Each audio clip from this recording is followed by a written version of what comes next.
This week on Convincing Idiots, we talk about the SAG Awards. We get into our Ask an Idiot question of the week. Print of the sports magazine. It's dead. Did you kill it? Did we kill it? Do you still read it? And then our main event, duos. Our favorite duos. Is it these two yahoos? Is it Batman and somebody in their underwear? Who knows? Well, you're going to when you stick around and listen to This Week in Convincing Idiots. So do that now. And let's start the show. All right. Test. Test. Call it again. Convincing Idiots. Convincing Idiots. Called it ham gravy. I informed them that I sided with the stat man, not just anyone's opinion, the stat man Brian Fisher. These kids today. Jingle All the Way is in fact the best Christmas movie of all time. I need to get Grandma a present, and my herpes is flaring up. I got it. Mm-hmm. Yo. I'm the millennial We're Santa. three friends representing three different generations. That's our whole shtick. That's our thing. Mm-hmm. Nick got to hold poop. Mm-hmm. I'm standing in the sea Caucasian. breeze, holding a turd, just mightily. I'm just going hitting hats. Anyway, on a lighter note, Welcome to the podcast. Welcome to the vodcast. Welcome to the broadcast. Boys and girls, welcome to the show. This is Convincing Idiots. My name's Dean, the Zennial. I'm Brian Gen X. And I'm Nicholas, and I am a millennial. And this is Convincing Idiots, a weekly podcast of three friends representing three different generations. We get together just about each and every week to discuss nerd and pop culture issues of the day. So, if you've not already done so, what the hell are you waiting for? Find us on all your favorite social media accounts. You can find links to them all conveniently placed on a tree of links. Go to Google and type in Convincing Idiots Linktree, Linktree. You can find all of that information as well as links to our merch store. That's right, on TeePublic.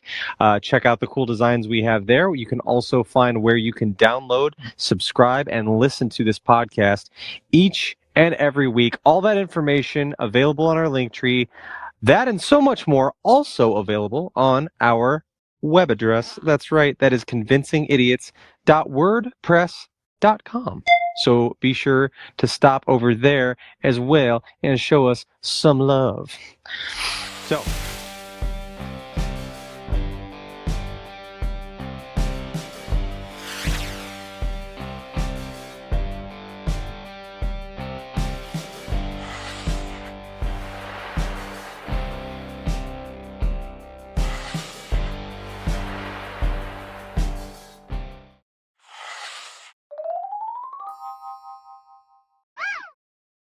we are back together Yes, you did. once again for another episode of Convincing Idiots. Gentlemen, how have you been in the week that has passed? Denis, how are you? Oh, I have been delightful. Better than I deserve, gentlemen. I will glad to not be argue back that. I here. don't know what you did, but it's probably better than what you deserve. That is true. That is true. I've been fine. Let's see. What did I do this week? We went to the Beatles Fest. Oh, yeah. Yes, that's right. Yeah. Let's ask you about that. That was a lot of fun. Every restaurant, I thought he was bar, about to say not eat every, shit, but actually, when he said eat, the way he said eat shit, motherfucker. No, each bar, a restaurant, and all that had a different Beatles cover band playing.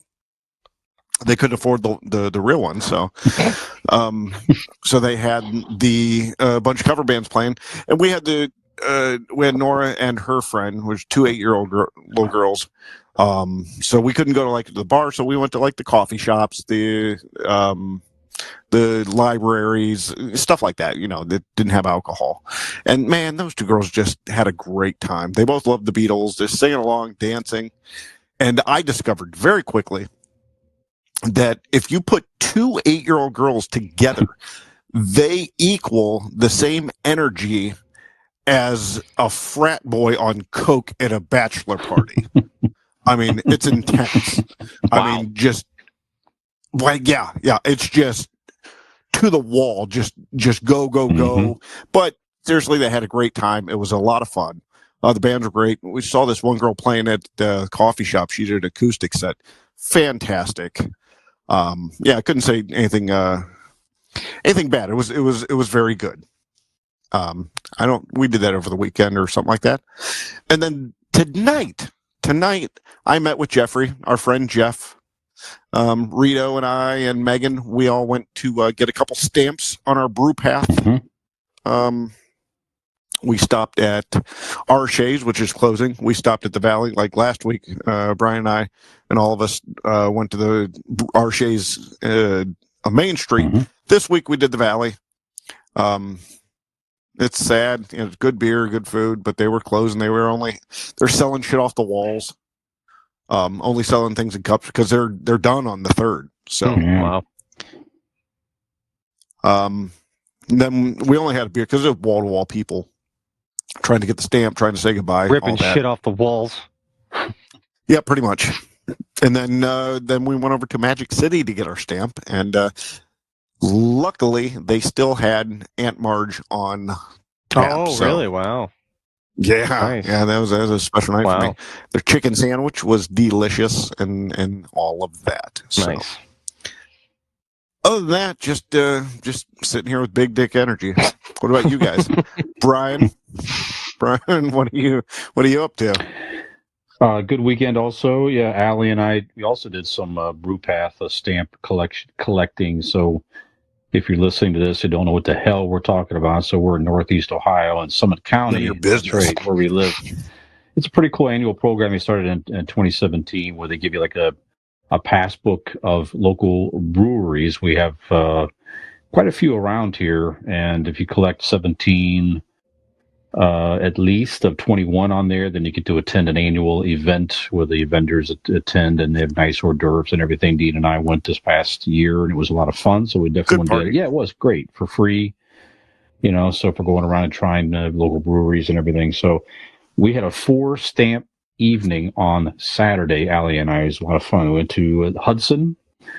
Had dinner at the Brew Kettle in Hudson. Had some good food there. Had like a chicken pot pie thing. It was really good. Then we went to the newer brewery up there, Green Valley. It's okay. Ooh, how was that? Right. It was okay. Yeah. How were the beers? It was okay. We didn't, we just had dinner, but they do have some intriguing pizza selections there, including they have their own dill pickle pizza there, which we want to go back and try at some point.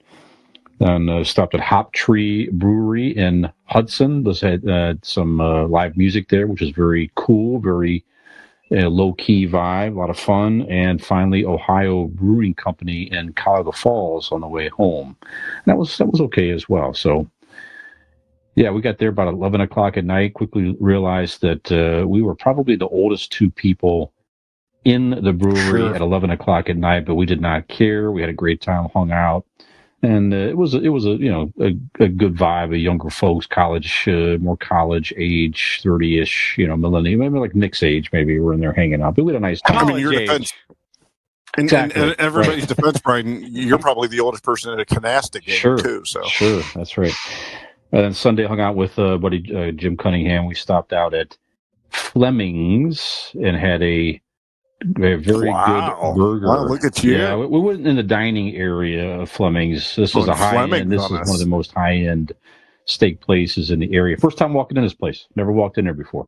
Really? Yeah, so his wife's been a server there for quite a while. So she's been, kind of saying, hey, you should come in and try it. So we sat at the bar and had a couple really good burgers. So just a whole different vibe in there, man. Yeah, it just... very upscale.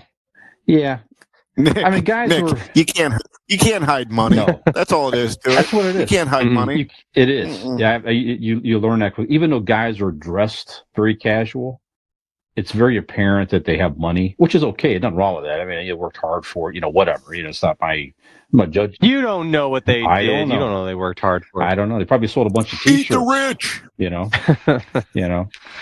sold more than we have so far, but that's okay. We'll keep. I was We'll going to keep say you should We be in tried to people's give ears. away a T-shirt. We can't even do Yeah. that shit. Making connections with people, man. You need to be out Yeah. there like networking. Yeah. The fuck. Right. Promote. Yeah. No, but it was good. It was a good weekend. Back to work on a busy week this week, and by the time this drops on Monday, we'll talk about how the wedding event went previously, but we'll discuss that on the next episode. Again, by the time this drops, it'll have already happened because it's going to happen tomorrow. We're shooting this a day early because of that. So if you're we'll hearing see. this and you didn't get married by Brian, you missed it. Missed out. You missed it. You missed out. Sorry. Just missed out. Yep. You fucked around. You found out. That's right. That's right. So Nick, how are you, sir? How you doing?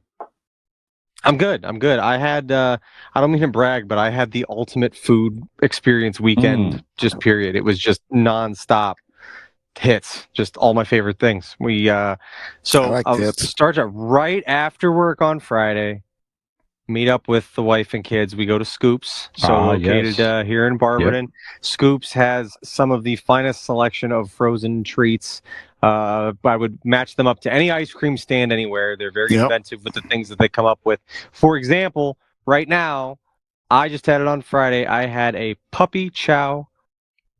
It's not a blizzard that they call it. It's a whatever. Maybe it is a blizzard. A flurry. They call it a flurry. It's not a McFlurry, but it is a flurry. Mm. Yes, a puppy chow flurry. So just a. I want to try the Hollywood Square thing, the Sunday. I need to try that. I need to get that. Yeah. So this had chocolate, peanut butter ice cream, puppy chow throughout it with the whipped cream on top, caramel and peanut butter drizzle. It was fantastic. Then got to have dinner from M&M Tap House. Went out there, picked up a buffalo chicken pizza for dinner there. Oh man, fantastic. Then on Saturday, I spent the day with my sweet mother, and we took a little road trip together up north of the border to Michigan. And there we stopped for lunch at my favorite burger joint ever, Haymaker. It's fantastic, right on campus in U of M there. Delicious. What was Sunday? Oh, Chinese food to top it off from Super China on Sunday. It was just everything. Every meal I had was just fucking out of it's like my favorite shit. It was just and how am I the fat one? I'll never have another food weekend like that, I don't think. It was really incredible. The only thing it was missing was sushi, but other than that, it was perfect. And that wasn't there either. Close. But it was a good weekend. My mom and I, I went up to Michigan. She's doing good. Took her with me. We don't get a lot of time one-on-one to just hang out and stuff like that. Not like Dean does. Me, you're missing it. But we spent a nice day together and stuff, and it was really nice to spend one-on-one time with her. With that, having the kids, we see her all the time, and she watches the kids, and we go to her house, and everybody's there. But it's rare that her and I get to just hang out, the two of us anymore. So that was really cool. It was a lot of fun.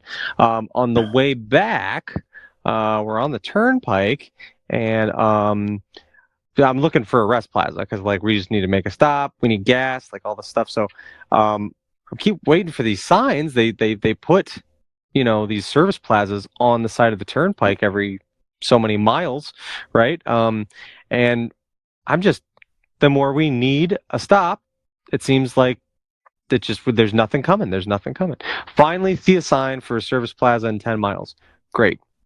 Unfortunately, the readout on the car is no longer showing me how many miles until I need gas. Usually I think the 20 to 30 miles mark, it cuts out. So there's really no way of knowing. But it was cool because past the blue sign, I can see the rest stop and we're coming up on it. Fantastic. And then my cruise control turns off. Oh. And then we're slowing down, and it's happening. We are running out of gas.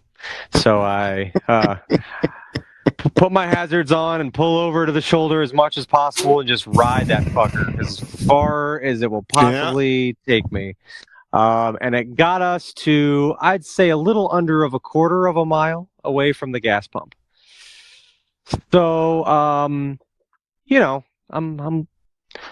sitting there trying to figure out what to do, and so my idea is I'm gonna go up there. I'll just buy a gas can. I'll fill it up. I'll bring it back, and then we'll drive it up to the pump. And that's So I walk up there, and the little lady. It was a little toll booth.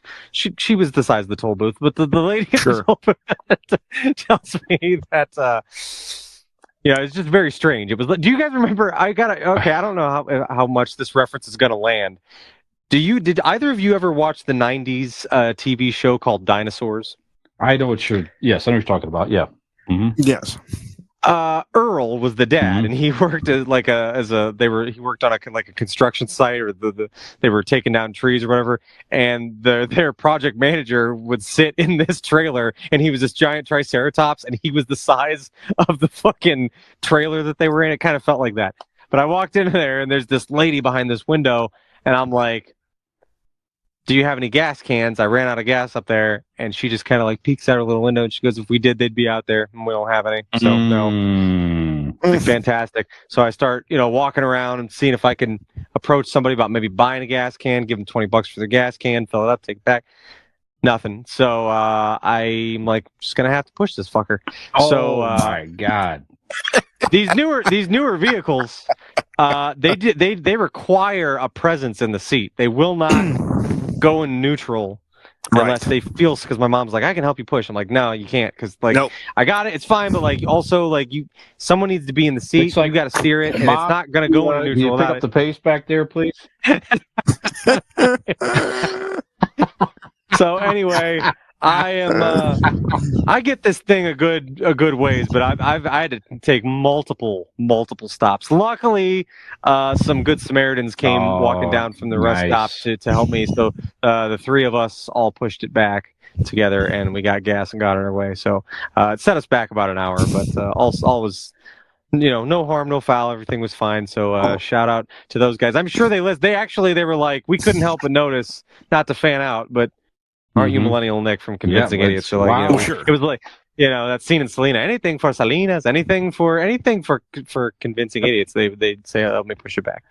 But no, it was definitely an interesting cap to the trip. I was like, all right, well, good thing we're going home now, because I don't want any bad luck to be starting. But it was a fun weekend. We had a good time. And we should note too that Nick signed 8x10 glossy for half price for those nice gentlemen. Half price. It was very nice. Half price. Yeah. Yep. Only $19.95. Yep. Very nice. That was nice of you. That's a hell of a deal. Good luck finding that anywhere on the market. Yeah, you're gonna get an autograph from me for $20. Plus the applicable sales tax. That's right. You're a child. Like, when's the last? Who runs out of gas in their 30s?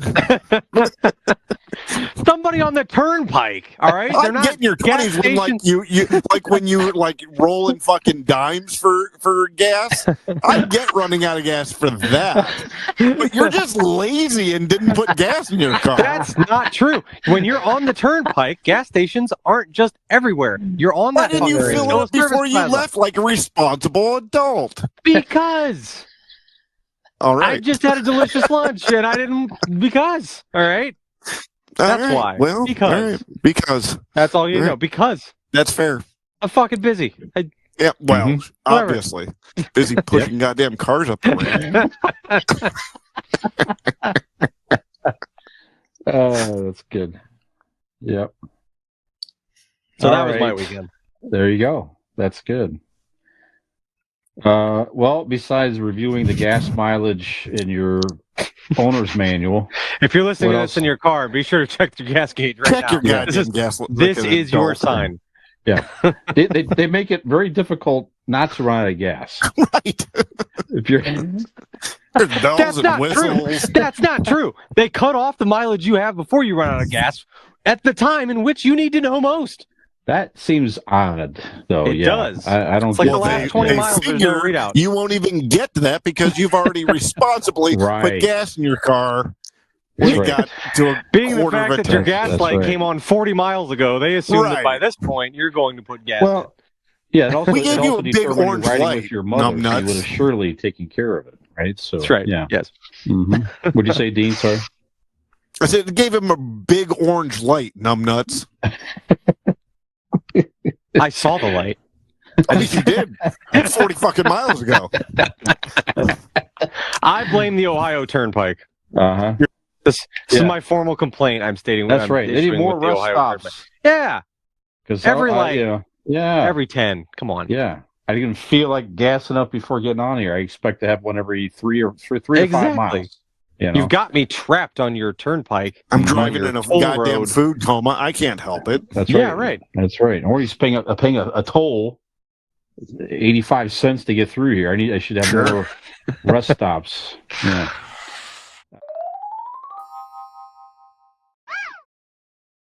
All right. Well, Nick, maybe watch anything that's more fun than your car running out of gas over the past week in idiot reviews or anything. Did you at least read No. the owner's manual? You can tell us about.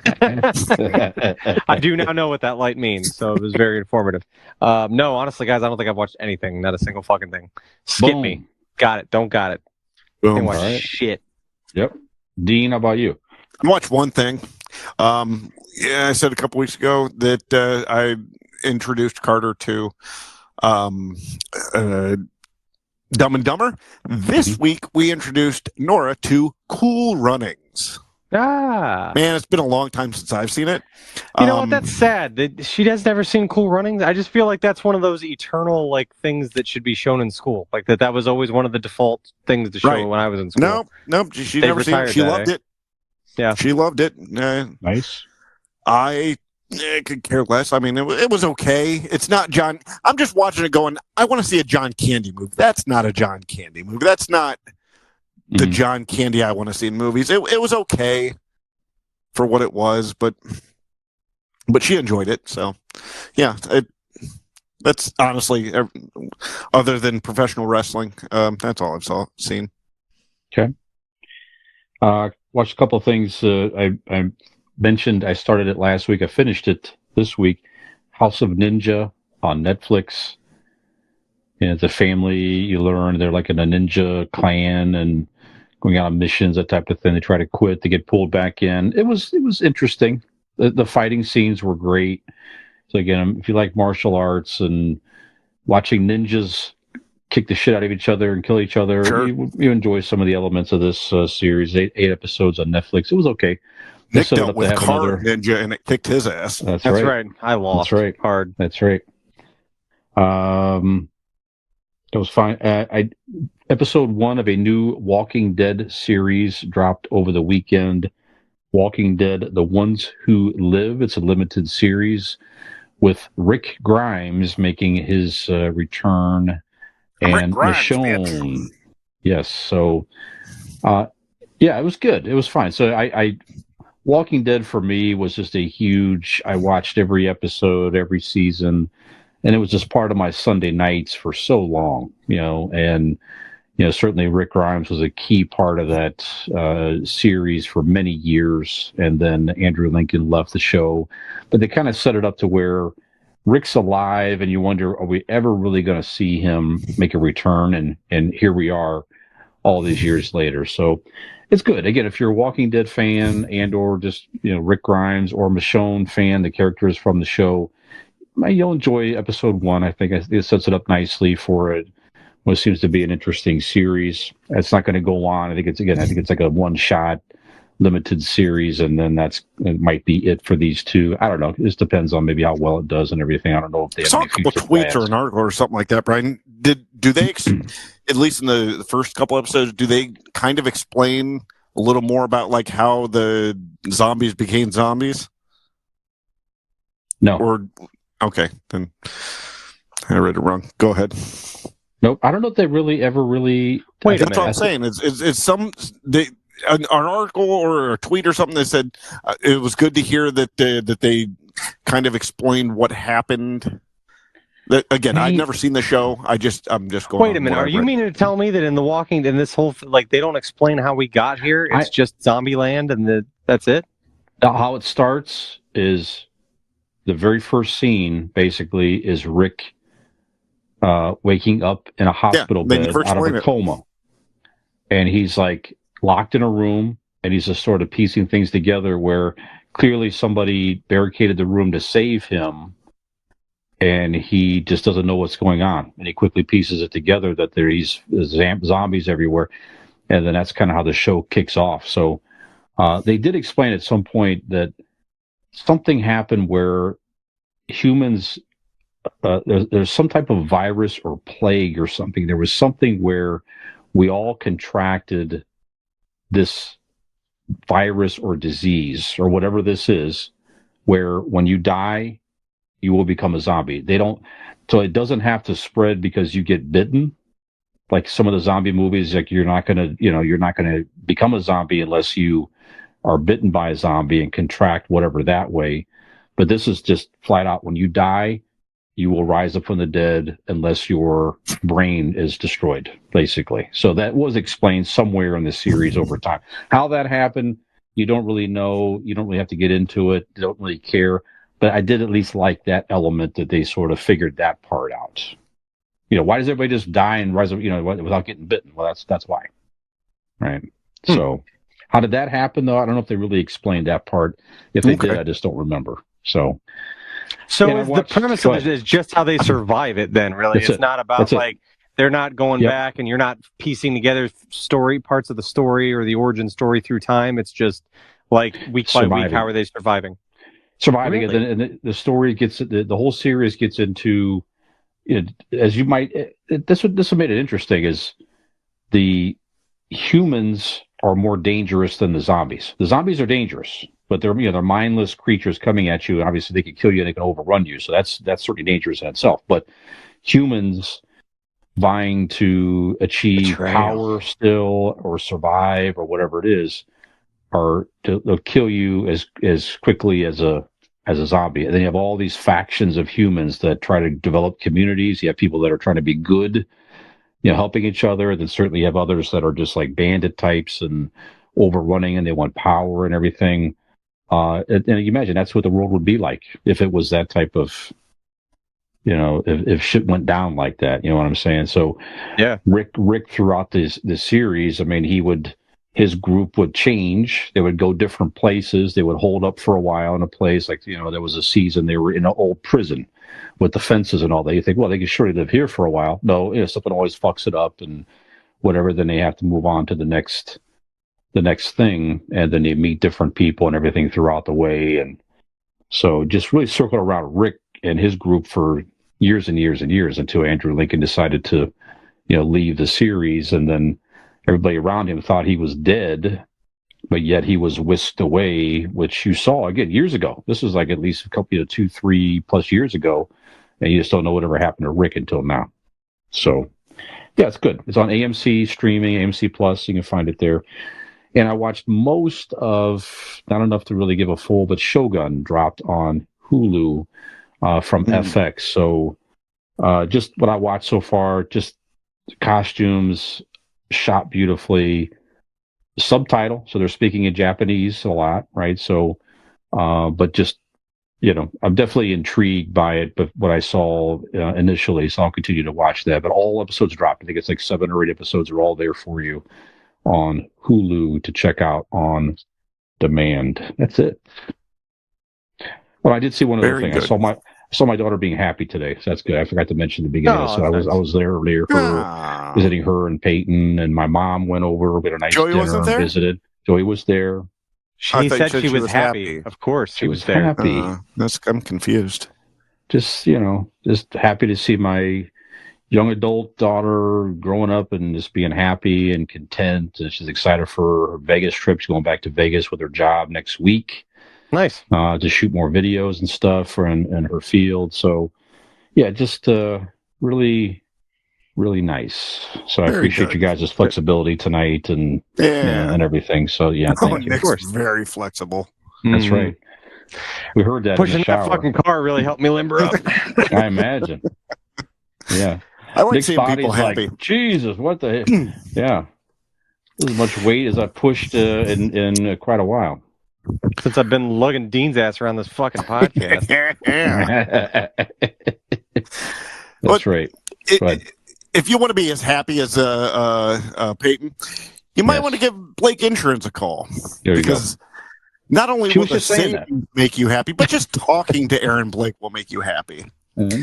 Let me tell you, Blake Insurance is an Erie insurance agency located right here in Barberton, Ohio. They provide auto, home, renters, and business insurance with honesty, decency, and affordability.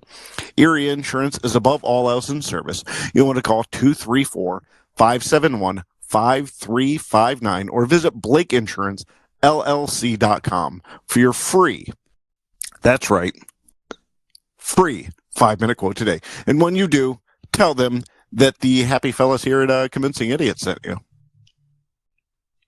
Excellent. Well, as Nick said, he's lugged Dean and me around as well, for that matter, around this podcast way too long. Way too long. Yeah. And we're going to have to ask him to You continue think he'd to do. have muscles? That's right. That's right. But we're going to have to ask Nick to continue to do that again for yet another segment with pop culture headlines and our Ask an Idiot question of the week. And those will be coming up after the break.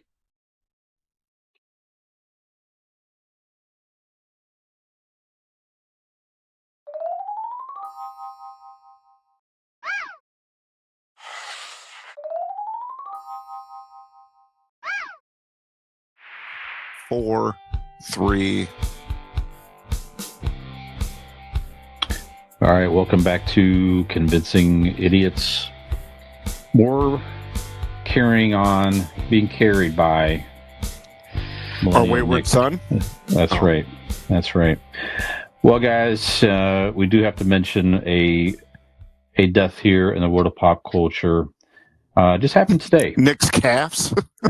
Yeah, no shit. They were burning Sunday. Let me tell you. I imagine. It's funny because like I do different leg stuff. Like and, like you find out how you like what you don't get when you're working out. Like the way you use your body differently when say you're pushing Yeah. a fucking SUV. It's just you. Nick, you it's because you can't because simulate you work that. on show muscles, not go muscles. Okay. That's right. That's right. Yeah, Nick is a shower, not a goer. Is that what that it works. is? Or, Yeah, that or works. goer, not a Shower, shower, not a maybe. goer. Go, Shower, yeah, not a goer. Goer, not a shower, or something like that. So, okay. Is a black guy, Brian. That car was not a Okay. goer. it was Yeah. it was not a goer at all. No, it was not. All right, gentlemen. So Richard Lewis passed away today, a comedian, 76 years of age. So, looks like he suffered a heart attack, poor man. So Richard Lewis, I'm Gen X, of course, so I remember him in stand-up specials. He had a lot of those on like HBO, etc. growing up. I remember back in, gosh, it must have been 80s, 90s anyway. He had different specials. He had different specials, he had shows. talk shows. He had That's his own right. sitcom at one point. That's right. And then he He's landed on Every 80s and 90s comedy, he guest starred on any one of Curb Your Enthusiasm. He did a lot of spots with that, being one of Larry David's friends. And Robin Hood Yeah. Men in Tights. yes. Yes. There you go. Certainly a different type of comedy. I did enjoy his stuff here. I like the fact that he was very open and honest about he had a lot of anxieties and depression, and he was just very open about that. And I'd like to think certainly if people suffered through some of the same challenges that he did with anxieties and depression and all that, I feel like that he could resonate with that audience. I don't know. I just thought he was funny. I liked his stuff. I thought he was very intelligent, a very interesting comedian. So I'm just going to stop right there. So Dean, were you a Richard Lewis fan? Anything you want to say? Yeah, I've been a stand-up comedy fan since I was a child. Actually, when the other kids were saying that they wanted to be firemen and policemen, I honestly would answer with I wanted to be a stand-up comic. So all of those stand-up you comic, fell a long way no. from that. I can't even be funny. I went ahead and I don't know if you would call it study, but I watched so much stand-up comedy as a child. And he was one of them. I mean, he was one of the staples. He was different than a lot of the other guys. He had that, what do you say? And I don't mean this to be racist. Je ne sais quoi. No, he had a very, he was one of the very first, Jew forward in his presentation. You know, does that make sense? Yeah, I could see that. Mhm. Sure.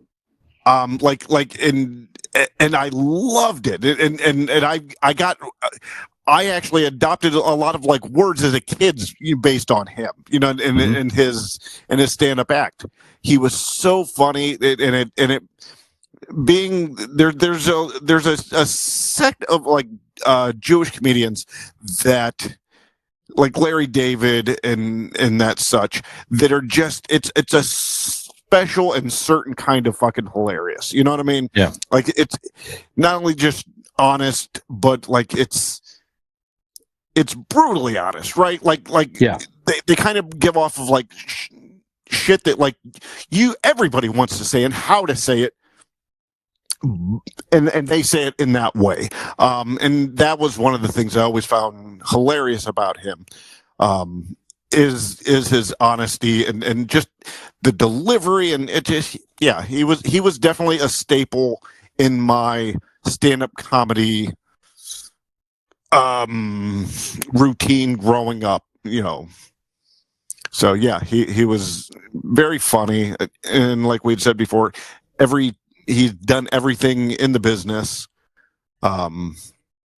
It's very, very sad. But again, like I've said about many of these other passings that we've had, I mean, to live that life, to give so much. Yes, it's very sad that for him and his family of his passing, but like what he left pop culture with is just remarkable. And we're all lucky for it. Yeah, you get the sense with him that a lot of his bits and his stories seemed pretty real, seemed pretty genuine. Like he was really sharing like a it part of his to him life earlier that day. Yeah, yeah. So that's what made him more appealing to me, also as a fan of his comedy. I always appreciate, like Richard Pryor was that way too. He had a lot of just real stories. You know, it's just very intriguing. There's a broken person up there on the stage that's going through some stuff, but yet they're still up there fighting through whatever anxieties and anxiousness or whatever, just trying to make you laugh, trying to entertain you. It's admirable. And there's so many like stand-ups will be up there and telling a story. So this happened the other day, and like it's funny, it's terrific, but you know that so it's like made up for us to tell a story, right? Yeah, right. Richard Lewis would get out in there and like you honestly thought he goes, "Hold on, I'm going to stop my show to tell you about what happened to me today." Right. Like, but he was brilliant and he did write it. You know what I mean? Like he was a brilliant stand-up comic. But his delivery and the way he put it out there made you think that, this happened to him on the way here. He's just stopping his show because it popped into his head what happened earlier. Yep. That's part of his brilliance. Right. Like he had to make up a story like, it was a car ran out of gas, and he had to push it or something. Right. His mom's in the car. Just heard that recently, Dean. That sounded staged to you? My calves beg to differ. He didn't tell you she was in the back seat. No. Anyways, now, Nick, you're a Curb Your Enthusiasm fan at the very least. You had mentioned that before. So, what do you think of Richard Lewis? I didn't really know him from. I mean, when I saw the picture of him, I was like, okay, the Curb Your Enthusiasm and Robin Hood Men in Tights were the two things that came to mind. But it was like he's got that. I'm like, I know he's been in a million things I've seen. You know what I mean? Like and sadly, I'm not familiar with his stand-up comedy. I don't believe I've ever seen any of that. But he was definitely fantastic. I'd have to search it out. I think you'd like it. Yeah. Yeah, so just on this article here in Deadline.com, his first special was on Showtime, entitled "I'm in Pain" in 1985, and he had one of the premier presence on HBO with comedy specials in 1988, 90, and 97. So there you have it. You can find this stuff out there, I'm sure. There you go. All right. That'd be why I didn't see a lot of it. Half of his catalog was before I was born or as I was born. So. Right. No, but I think you'll still enjoy it. Yes, absolutely. All right. Well, rest in peace, Richard Lewis.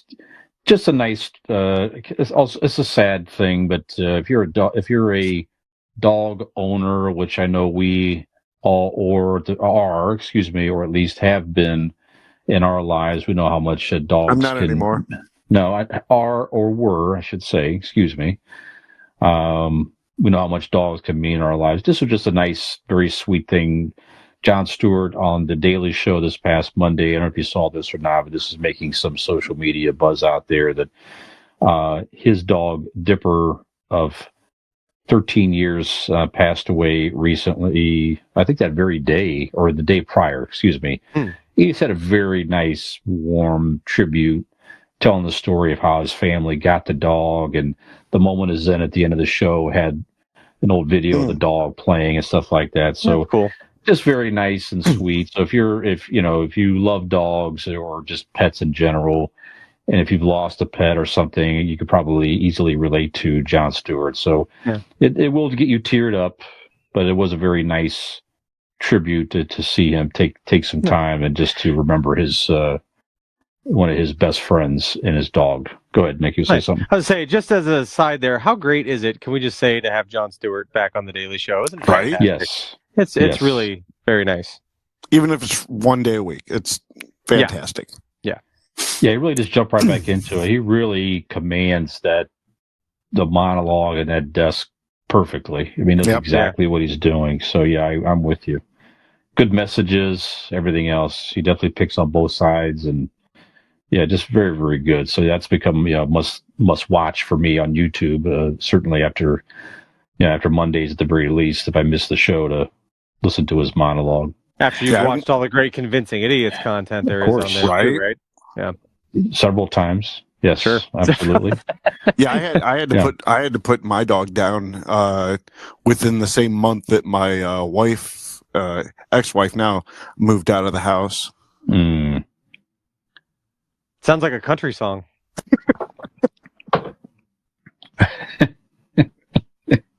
Man, yeah, I mean that's a true story, but yeah.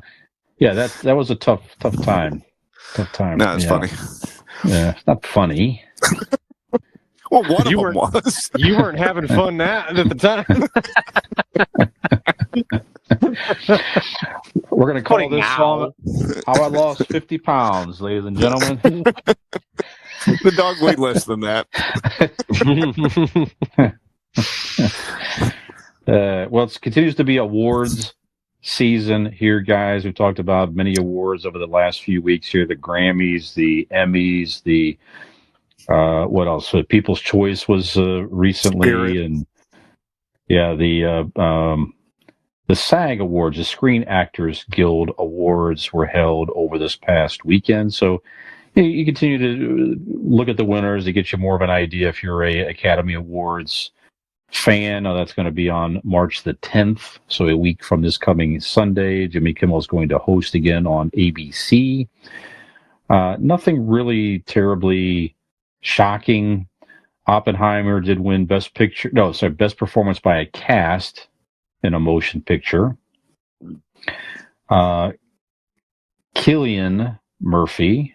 We've been saying pronouncing his name wrong for a while. We got a lot of angry emails from Ireland about that. We kept mispronouncing his name. It's not called Stillions, Irish Red. That's correct. That's correct. It's not spelled with a K. That's all I'm saying. Apparently, it's Cillian. Yeah, he won Outstanding Performance by Male Actor in a Leading Role. Let's see here. Lily Gladstone won for Killers of the Flower Moon. She's favored to win the Academy Award as well for Best Joey's Female sister? Actor. No. Oh. No. Let's see here. Robert Downey Jr. won for Best Male Supporting Actor, so he's been winning the awards here. He seems to be the favorite to win the Oscar also.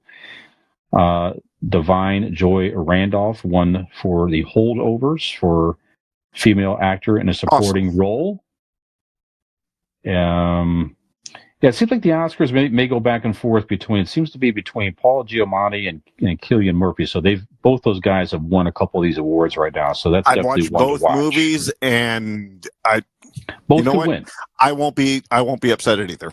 Yes, both definitely outstanding performances. I didn't notice, by the way, that If you've not had a chance to see Oppenheimer yet, if you have Peacock, it is now on Peacock. also streaming on Peacock exclusively. So now you can stream Barbie on Max, I believe it is, and you can stream Oppenheimer on I think Peacock. the Also, Holdovers is on Peacock. Peacock as Oppenheimer well. wasn't Oppenheimer on? It's been on a couple services now. Because now that it's on, It was it for on rent. something else. It was for rent or buy, but now you can watch it Yeah, on now Peacock it's exclusively on Peacock. with Right, your okay, subscription, or with Dean's subscription, if I may. Yes, and we'll give that out at the very end of the episode. Stay tuned.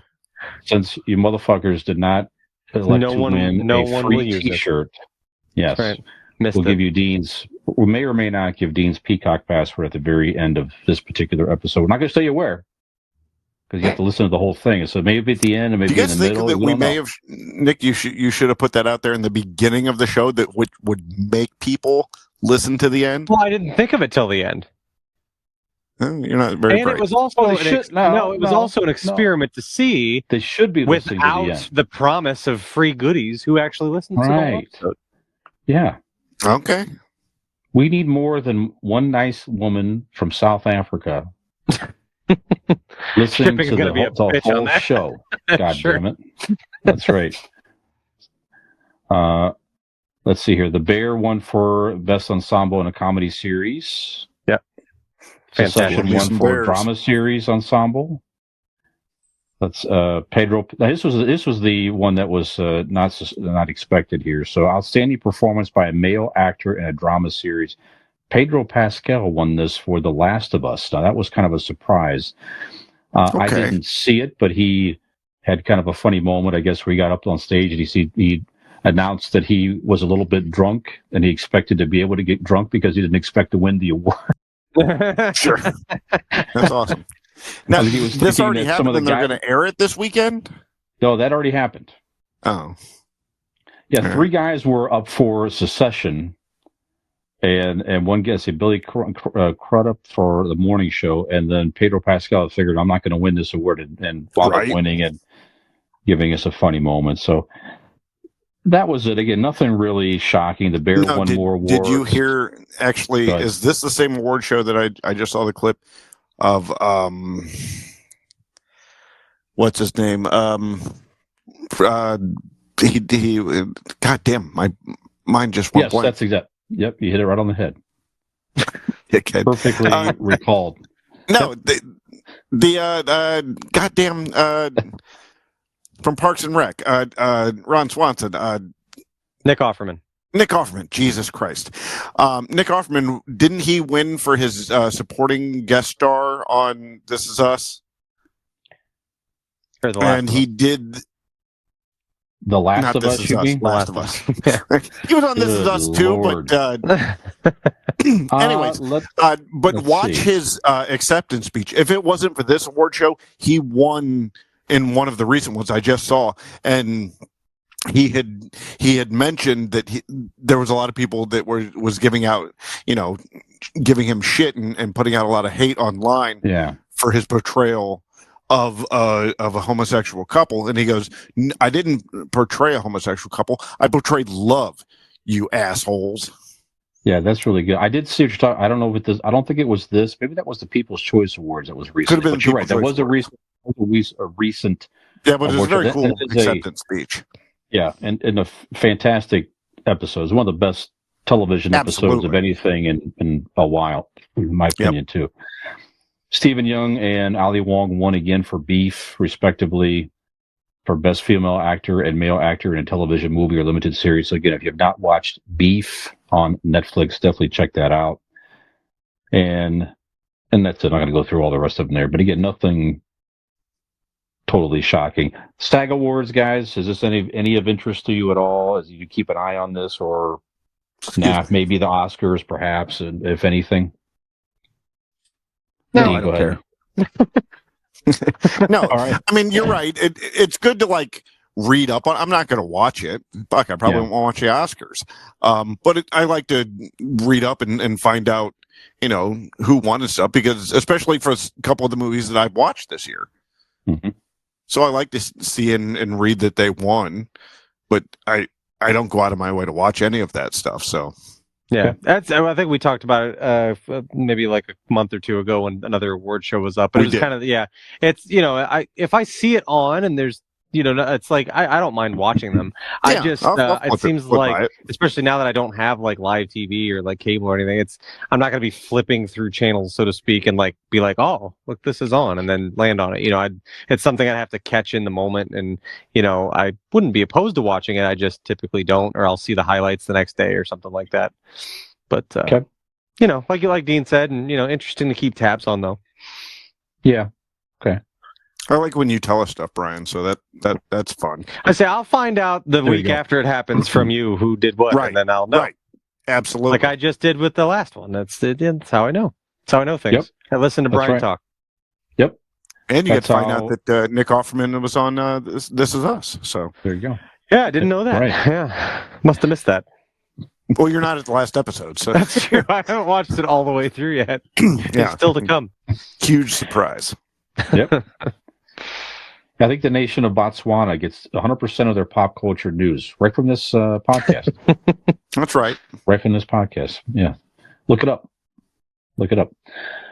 Okay, there's a more open AI, more AI stories out here. There's a new text to video model called Sora, Sora. So this is AI programming, right? It's been teased recently by OpenAI CEO Sam Altman.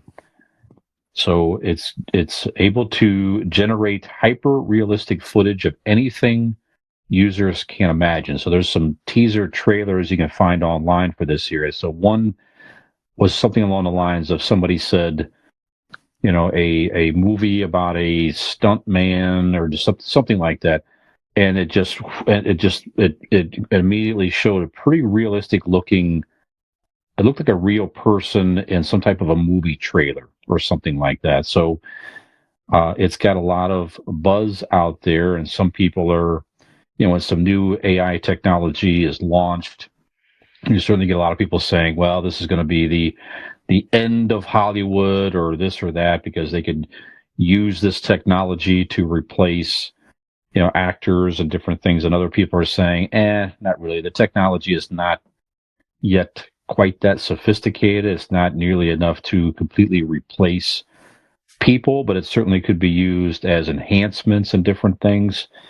One thing that was interesting was Tyler Perry announced that his studio, this is from the Hollywood Reporter, his studio put on hold an $800 million expansion due to AI advancements. He noted Sora by name. So observing this technology slowed him down to do whatever he was doing on this whatever expansion. So probably not the only one, but he was certainly one of the first ones to come out openly and make a statement officially there. So I did try to pull this up. It doesn't look like it's yet available to the public, but apparently that'll be coming pretty soon here. So if you've not heard of it, if you haven't seen it, I go check it out. Just look up Sora online and you'll get different stories, and you can see the teaser trailer.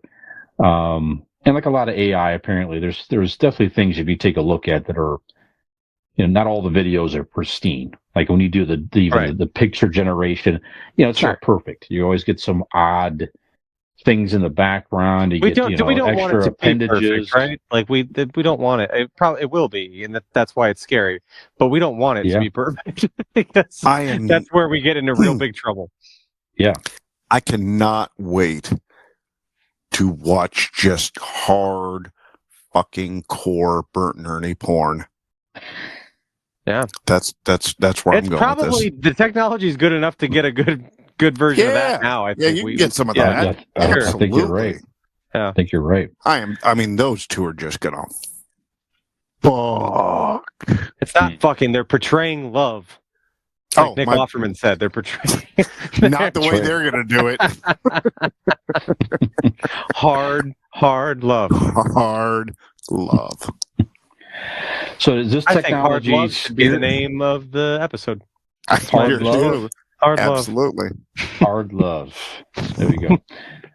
So does this technology, is it something, do you think it's going to have negative impacts on the movie business, television business? Is it still too soon to tell? Is it just going to make it No, they just had a strike better about somehow? it.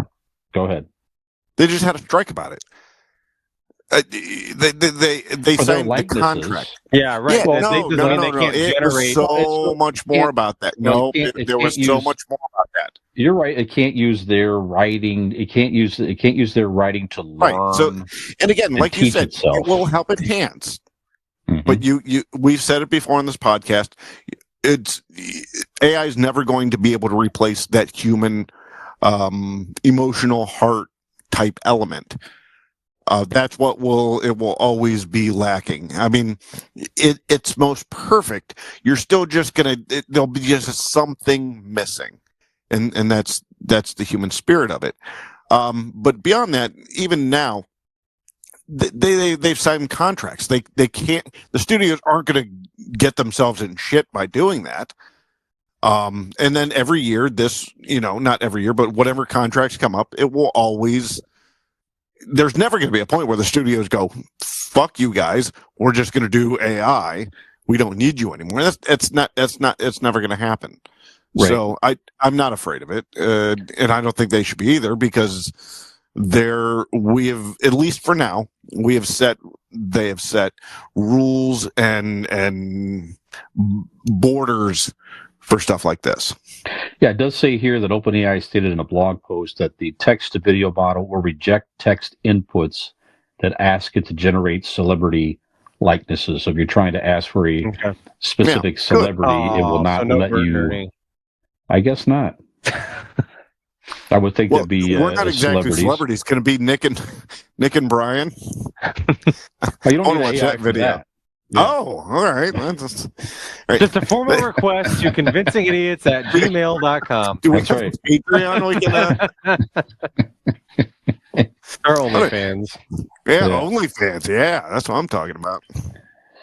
Nick, what do you think about this technology? Is it alarming to you? Too soon to tell? Do you care? I tend to agree, at least with Dean on the Hollywood aspect of it. That does not concern me. I do feel that there is that kind of, I don't know, but there's one part of my brain that goes, yeah, there's that human element, yada, yada.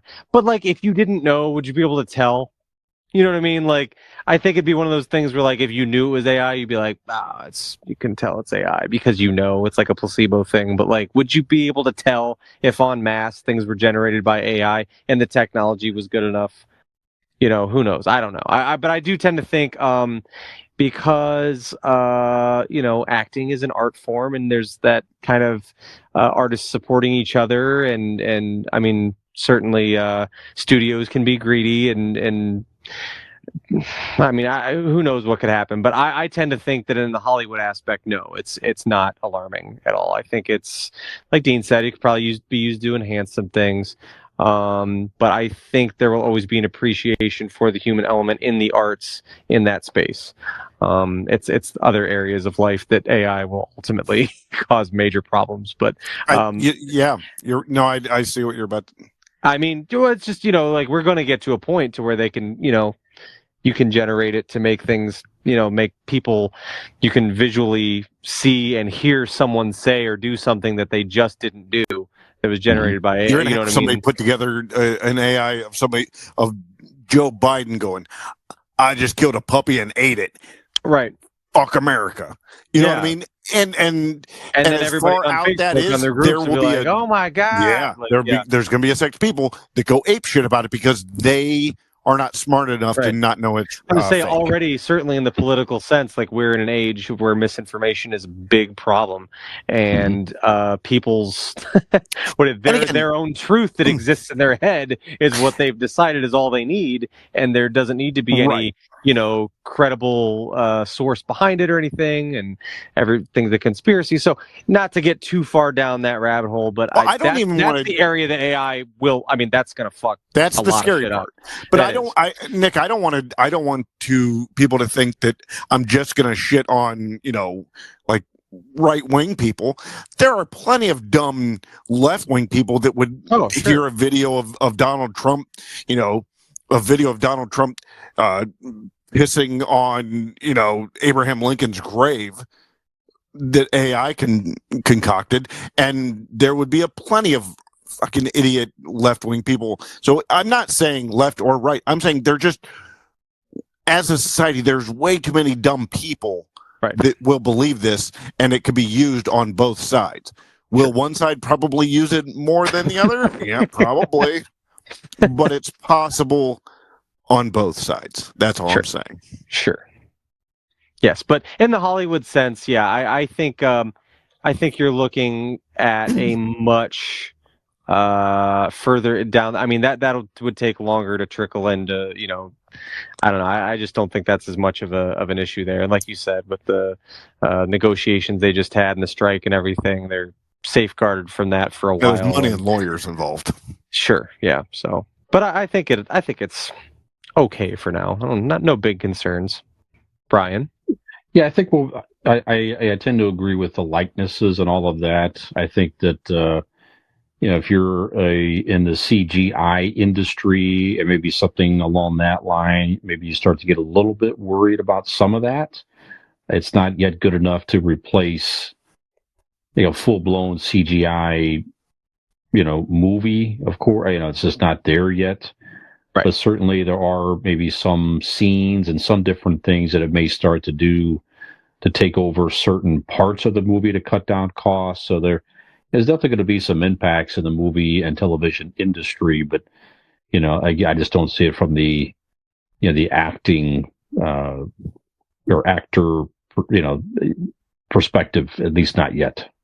Unless they decide that someday they're going to start to generate maybe the new version of like this is a AI actor, and that's who it is. It's not even a real person. Right. It's like a creative player on a sports game. It's just like, now we've drafted this person, and now this is who like. Fellow child.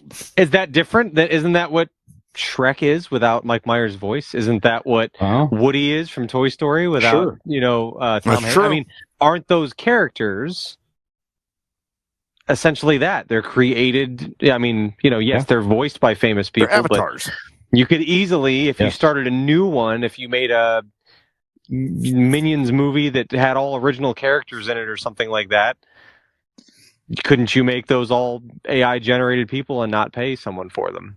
Sure. And even now, there might be some. People are probably talking about this and trying to develop something. Like, you could find clips and short videos on TikTok and other places now where it's very weird and strange videos where you could easily tell that this is AI, but it's sort of a weird, surrealistic thing and horrific in some respects. There could be some elements to that where maybe they put they start to develop some of this stuff here where it's clearly AI and it's not real, but it is weird and horrifying in some respects. So, yeah, we'll see. Something will be coming. I would think sooner than later. Like, it's AI, but it's just If I get my AI video, it's going to be one of you that's coming. There you go. Perhaps both. Well, if done right. That's right. Well, we might be coming, but one person that is going from his industry is Peter King from Sports Illustrated here, guys. So 44 years working for Sports Illustrated, covering the NFL. Of course, I don't know. Actually, I don't know if it's 44 years at Sports Illustrated. Sorry, but it's 44 years of him covering the NFL. A lot of that time is with Sports Illustrated.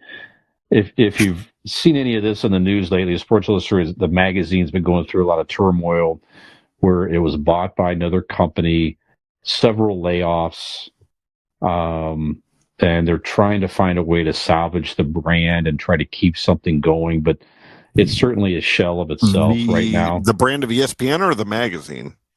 The magazine, Sports Illustrated. Sorry, not ESPN, the magazine, Sports Illustrated. Gotcha. Okay. So Peter King worked for that magazine for many years covering the NFL.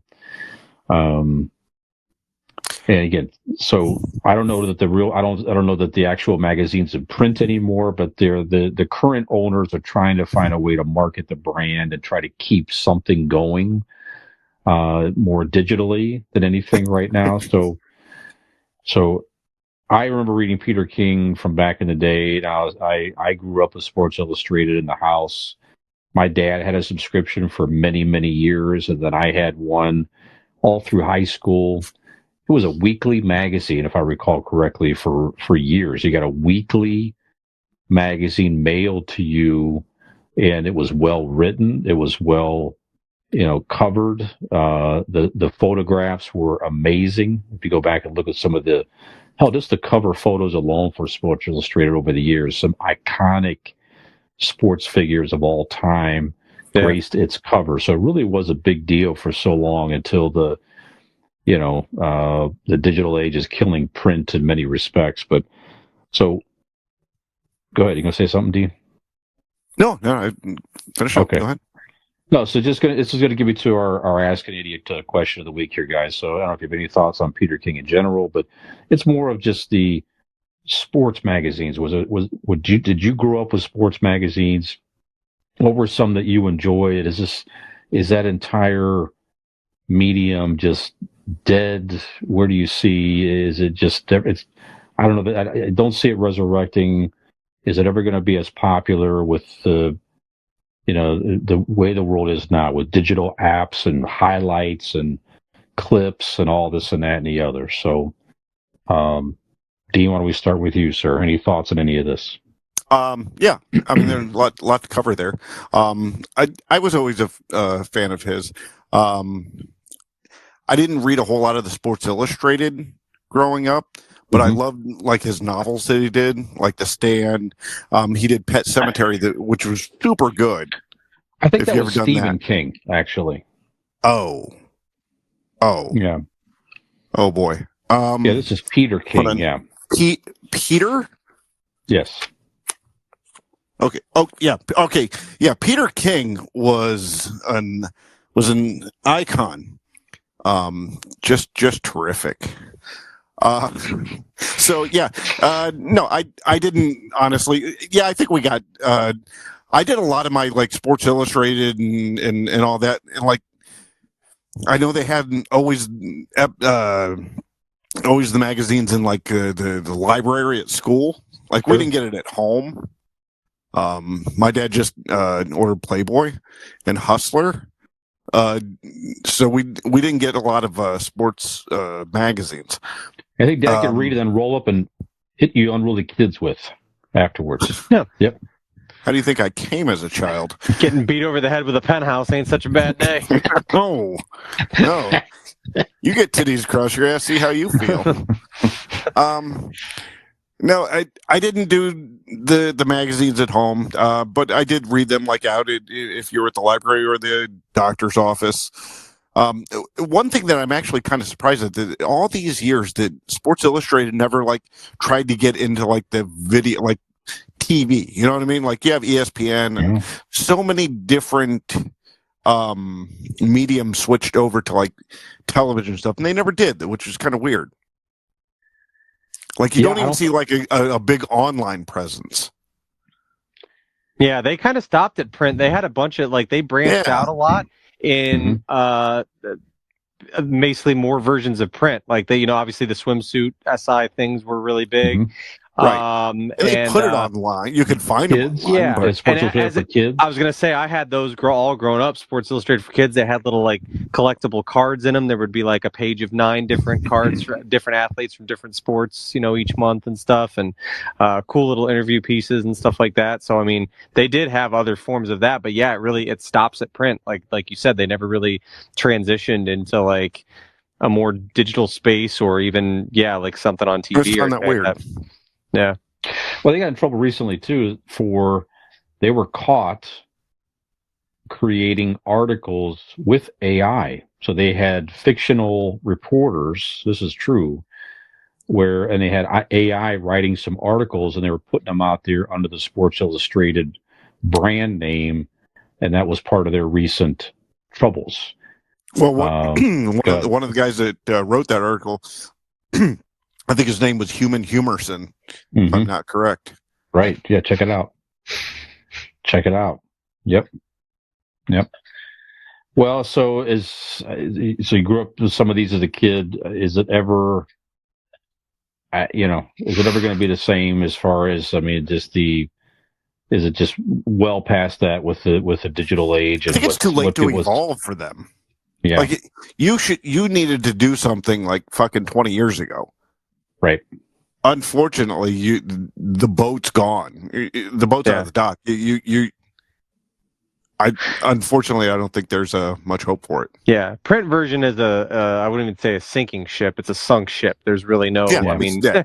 there's a few clingers on, but that's about it. You can get your daily, you can get your Beacon Journal. You can get your New York Times. I mean, with there sports will specifically. Always be, yeah, it's impossible. Like you said, Brian, correct. There's so many clips and things on Twitter all the time, the live follow, and even at that, I mean, there's a lot of great editorials out there and things online that are giving in-depth, post-game coverage and stuff like that. They're out literally like 20 minutes after a game's over.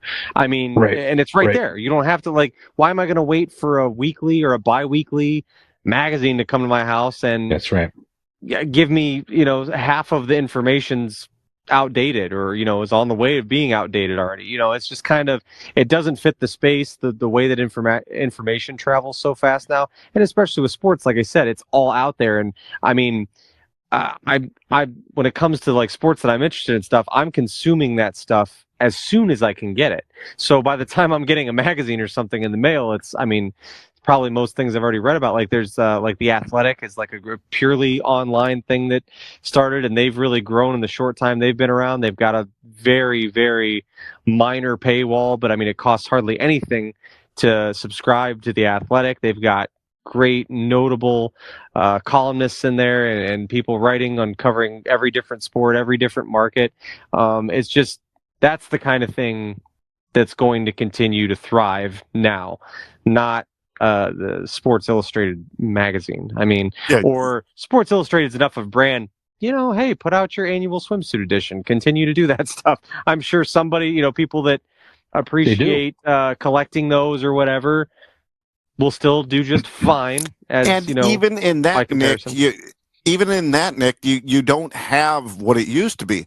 The Sports Illustrated swimsuit issue, easy for me to say, was a big deal in the fucking 80s when you didn't have any sort of that at your fucking fingertips. That's right. Yeah. Yep. You could see any sort of swimsuit, painted or not painted. You could just type in any actress and put the word fucking nude after it, and you're going to get to see. Yeah. Everything is, like you said, is at your fingertips, and even that issue doesn't mean anything.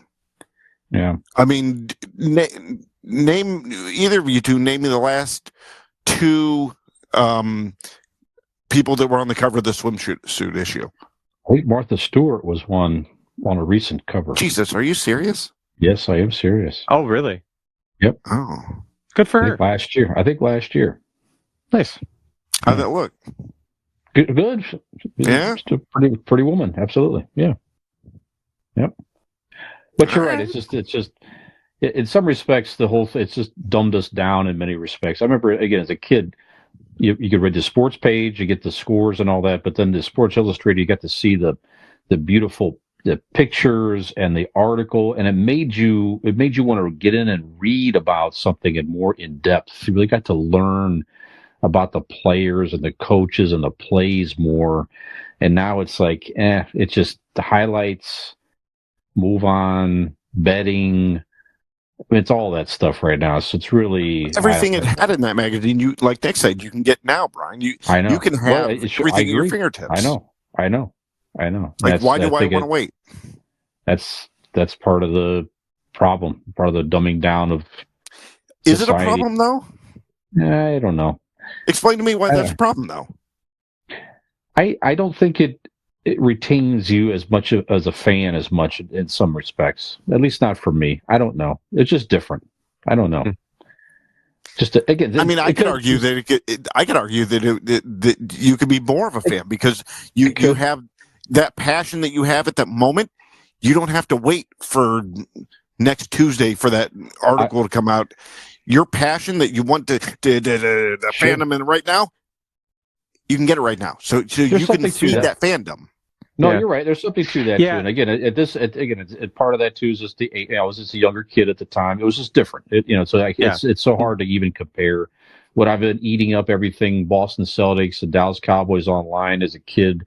If I grew, probably, but I wouldn't even care or think about it. And think of the I access we have understand the now nostalgia. to not Yeah. only that, but like the editorial, but like the players with their online presences and the videos that they're. I mean, you feel, I mean, more Right, and more every day that you know something. You know what I mean? Like I see new content I see a new clip of Austin Matthews doing something every fucking day of my life, every single day. Yeah. It's great. Yeah. Young Brian could have had Larry Bird, his random thought at any point of the day. That's- You could have had that's that at your true. fingertips. As a kid, you're right. In that respect, I probably would have loved it. Yeah. So I'll just say that again. It was something exciting back then. Yeah. I remember as a kid, I had Sports Illustrated pictures. I'd clip them out of the magazine. I had them hanging all over my wall. Mm-hmm. Yes, I was always looking at all the. It's just it's just different. It's a different time. You were looking different at thing.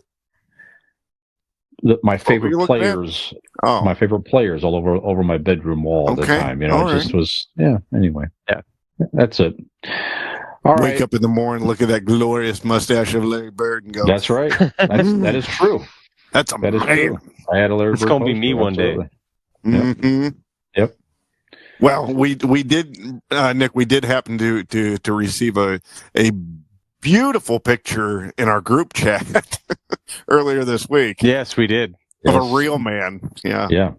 The very mulleted Gen X Brian from yeah. With that glorious 1987 mustache. senior picture. Absolutely. Absolutely. Who did enjoy Sports Illustrated back then. But again, He sure did. different world. It's hard to say which is better, really, I guess. But I will say The one that when Brian had that mustache, it's safe to say, was Always the better. better. that's right. That's Always right. better. Well, Peter King, we did enjoy your writing at Sports Illustrated, so thank you for many good memories and wish you well in your future endeavors, sir. And That cemetery wish- forever. that's right. We're going to wish ourselves the very best in our future endeavor. Segment 3, coming up with our main topic right after.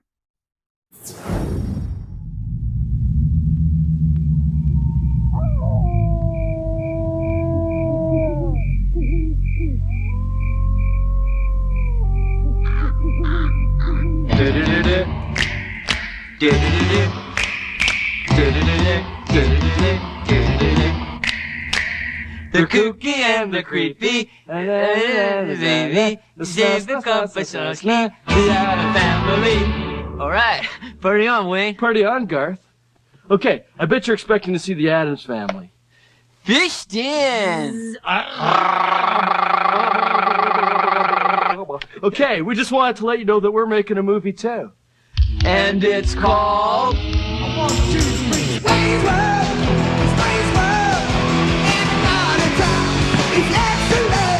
All right, excellent promo, Wayne. Yes, artistic yet accessible to a wide audience. Right. Hey, do you think we'll win an Academy Award? Oh, I'm sure we will. Not.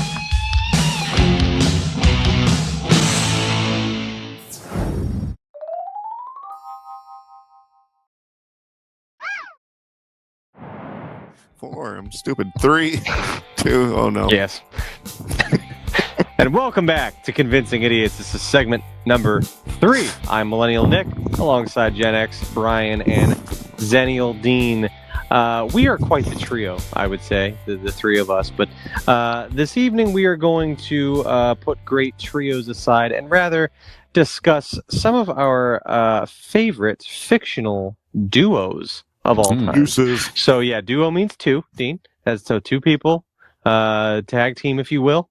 Deuces like poop. Yeah, or like poops. Yeah, so we're pairs of poops. So for our Your favorite butthole's weird. fiction, they come out in pairs every time. I think I have a weird bent sphincter. It's to where I think it kind of like folds it over like a lawn chair and then spits them out as a duo, like a little 2-pack. You know, like when you get the little meat stick and the cheese stick together, it's like a 2-pack. They're stuck together. As great of a duo as that is not the type we are discussing this evening, gentlemen. We're discussing fictional duos because that duo is very real. These are fictional ones. So, Brian, while Dean collects himself, would you like to give us your first fictional duo? Sure. So if you're watching the video, I've wore this shirt before. Mentioned in our favorite, as parts of our favorite fictional couples, one of my favorite fictional duo, Fred Flintstone and Barney Rubble, best friends. Yeah, nice. In prehistoric times. They argued a lot, but they always found a way to make up. They were clearly the best of friends. So one of my favorite duos growing up, watching the Flintstones with Fred and Barney. There you go. Fantastic. Very good. One for the ages, the Stone Ages. Correct. Good one. Yes. Correct. They probably read Sports Illustrated each and every week, delivered to their homes. On stone tablets, Chiseled on their tablet. Yeah, that's right. That's right. Yep. All right. You guys didn't really, Brian, should I say, didn't really specify. Oh, here we fucking we go. said He didn't duos. follow the rules. And Nope. he's Hey, gonna try to you said deviate. duos. You said duo. So I thought, who is the greatest duo in the history of pop culture? Mm-hmm. I'm going the Mega Powers, Hulk Hogan and Macho Man Randy Savage. Got together. Does for it a brief qualify, time. Brian? They got together Does to form it the qualify? greatest tag team that this world has ever known. Did it explode sooner or later? Of course. You can't have those two egos together. It's combustible, and it showed. But when they were together, they were the greatest duo in pop culture history. Well, I The will give it Mega to, Powers. I will say, yes, in looking at our show list, we did just say best duos. You're That's right. right. We did not specifically We didn't say mention it had movies to or be, TVs or it had to be animation. fictional duos. So we will allow it. Were they So a fictional duo? Because they did in real life tag up together. I mean, they did work together. Don't even Well, have to when be the camera fictional. turned off, you had Randy Poffo and you had Terry Bollea. Okay. Fair point. We'll allow it. Thank you. Okay. So just best duos, Nick. Now, mine's all fictional, but that's okay. It doesn't matter. Mine was fictional too. It's okay. It's okay that Dean didn't follow the rules again. It's fine. It's all right. It's okay. Yeah, we better. Yo, jobs, I'd be better at mine. All right, I'm gonna take this one before it gets to you guys because I'm pretty sure it's on both of your lists. And it's the first one that popped into my mind. One of my favorite fictional duos of all time is Han Solo and Chewbacca, pilot and co-pilot of the He is on Millennium my Falcon. list, yes. Through thick and thin, through all the years, Han and Chewie, best of friends, always by each other's side. Truly, I mean, what a great team they were. Like I said, just friends to the end. What more can I say? They're always there for each other. Yeah, there you go. There's great. something I don't know. There's just something about the sad Chewie groans, right? When the Chewie's in the cell when Han gets thawed out of carbonite, and it's when Han is killed and he learns Or when of they that. close the door on Hoth. Yeah, right. Yep. So it's very nice. You can tell that they definitely loved each other. They cared a lot about each other, and they were each other's person in this life. That's it's right. very nice. Or Wookiee. So Han and Chewbacca. Very nice. Brian. Very good. They're on my list as well. Yeah. So, All right. Star Wars did a nice job with portraying. You could just be different races, different beings from different planets, and you still, fight together, become friends, everything, and that's what made that relationship so cool. And like you said, Chewbacca never spoke a word of English, but you knew based on his facial expressions, his acting, that says a lot about Peter tone. Mayhew, right? Sure. Yeah. Absolutely. The miming acting that he had to do to portray that. Yeah. And you still understood completely, those emotions of that relationship. Absolutely. You knew when Chewbacca was upset. You knew when he was happy. It's just by the it's again, it's you kind of almost forget there's a whole different race that's fighting alongside his friend. So yeah, just great. It's one of the coolest things about that entire franchise was those two guys as friends, no question. So I'll just 100%. play off of that and keep going. Dean, what else you got? All right, next on my list. Well, this one's easy. I really thought you guys would start with these two because, like, these two are like the duo of the '80s. Some might say they're too old for this shit. I don't. Riggs and Murtaugh from Lethal Weapon movies, Wow. 80s and 90s, and soon to be the 2020s, because they're in the process of making a new one. Man, yeah, Riggs and Murtaugh, Lethal Weapon. Nice. Very good. Is it my turn? Yep. It is yours. All right. My next one goes to a couple of friends here. They didn't really have much in this life, but one thing they always did have was each other and laughing at things. Beavis and Butthead. Great animated duo of the 90s. Beavis and Butthead, it's something that always struck me, like, because there's not a lot of background on Beavis and Butthead, but you know that they're kids. Like, they're high school kids, I think. They're in school. They are. Yeah, they're in high school. But they go back to this dumpy little, like, house and just sit there and watch TV. And it's never said enjoy whose each other's company they're at. There's never any adult supervision around. It's just these two dumbass losers that just sit there and, like, make bad decisions and are just dumb as a box of rocks and just watch TV all day. And it's kind of, if I may romanticize it a little bit, it's kind of nice. It's comforting that they had each other. You know, to have a friend that, I mean, granted, you know, that may not have been the perfect friendship in a lot of ways. Beavis was always used by Butthead for different things and usually made to suffer through some things. But, you know, they... out of convenience or whatever have you, they were always there together. Beavis and Butthead. I like that a lot. Yeah, that's great. Brian. Well, I'm going to give you another one from the Star Wars franchise here. The first duo shown in the movie, one of the very first scenes of the movie was introducing this duo. Similar relationship as Han and Chewbacca. In one, you'd never understood exactly what he was saying, but you knew based on his tone and communication, the C-3PO and R2-D2. Love those two. Again, they played so well off each other, and again, frustrated the hell out of each other, but just like humans, but always found a way to come back and become friends. And you could tell at the end of the day, they really did care about each other. And I think they're one of the few characters that were in virtually every Star Wars movie, if I'm not mistaken. So, in one shape or form. So, yes, always loved those two as a kid. And just that first image of the the golden C-3PO and the shiny white R2-D2. It's like, wow, what the hell is going on? What is this? That's cool. Going across with the lasers shooting and everything, just awesome. So they were the heart. Always loved those two. They really were. They really were. Yes.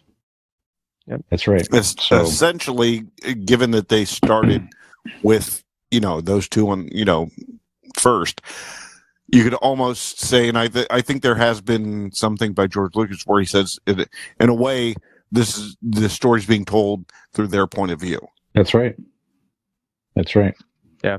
Yep. Without the determination and stubbornness of R2-D2, none of that the galaxy would not have been saved. Right. Correct. Yep. Story ends right there. Yep. All right. Dean. All right. Again, you guys didn't give me guidelines.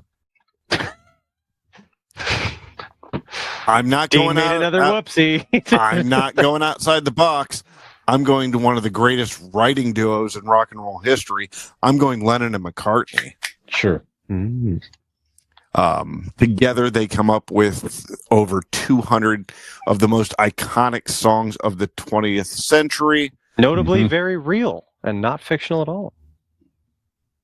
Again, you didn't give guidelines. I did not say fictional. That is true. So You yes, did not that is give true. guidelines. That is true. I know I got to argue that with Hogan and Savage, but ultimately you didn't give guidelines. You said just duos. We did. And You're correct. Okay.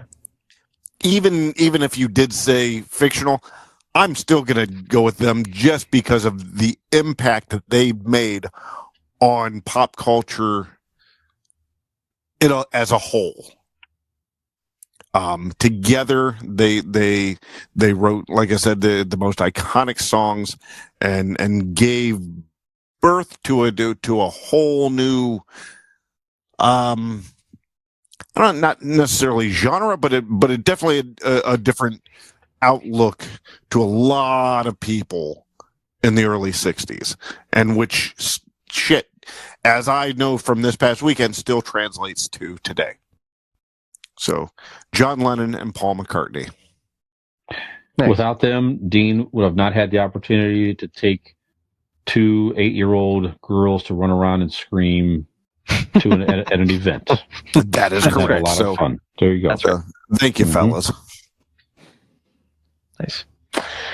Well, in the spirit of music, I suppose, one of the items that drew my next duo into friendship, their love for music, their love for that type of culture, and when they got a public access television show, they brought that love to the masses of Aurora, Illinois. Okay. It is none other than Wayne Campbell and Garth Algar, one of my favorite duos of all time. There again, buddies through and through, always looking out for each other.